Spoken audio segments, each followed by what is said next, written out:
बच्चों के हिचकी के कारण। नमस्कार दोस्तों, क्या आपने कभी सोचा है कि हिचकी क्यों आती है?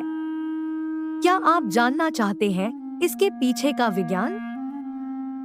हमारे शरीर में एक मांसपेशी होती है जिसे डायाफ्राम कहते हैं।